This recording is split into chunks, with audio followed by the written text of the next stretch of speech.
नमस्कार, मैं हूं कपिल और आप देख रहे हैं नेक्स्ट 9 न्यूज। हम बात कर रहे हैं बीजेपी की।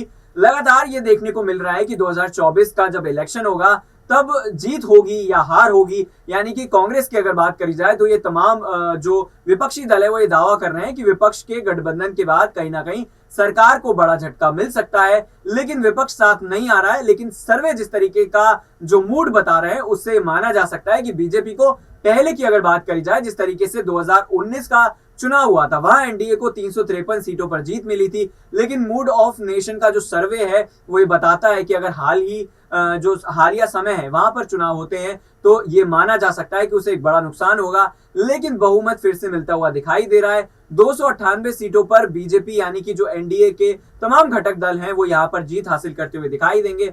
आपको बताते चले, जो मूड ऑफ नेशन ने सर्वे किया है इसमें धारा 370 पर भी जनता की राय ली गई है और राम मंदिर जैसा बड़ा मुद्दा भी शामिल है। आपको बता दें कि धारा 370 पर लगभग जो है वो 14% लोगों की राय है जो कहीं ना कहीं समर्थन करते हैं। और अगर दूसरी तरफ राम मंदिर जैसा मुद्दा, जिसको बड़ा मुद्दा माना जा रहा है और ये कहा जा रहा है कि चुनाव जैसे जैसे करीब आएंगे बीजेपी जो है वो हिंदुत्व का एक बड़ा मुद्दा लेकर मास्टर कार्ड खेलने की कोशिश करेगी। लेकिन 12% लोगों का ही ये मानना है कि राम मंदिर जो है वो काफी जरूरी है या फिर ये चुनाव जीतने के लिए तमाम बड़े मुद्दों में शामिल है। तो यहाँ पर जो है वो साफ हो जाता है कि बीजेपी को जीत अगर हासिल करनी है तो इतना ज्यादा आसान नहीं होगा, क्योंकि लगातार अगर बीजेपी की बात करी जाए तो हिंदुत्व को लेकर जो मुद्दा है उसको उठाती रही है। और 2014 में जिस तरीके से बड़ी जीत हासिल हुई, 2019 में उससे ज्यादा बड़ी जीत हासिल हुई। अगर वोट प्रतिशत की बात करी जाए तो लगभग 39% के आसपास जो वोटिंग शेयर है वो बीजेपी का आ चुका है। लेकिन जिस तरीके से लगातार सर्वे आ रहे हैं उसको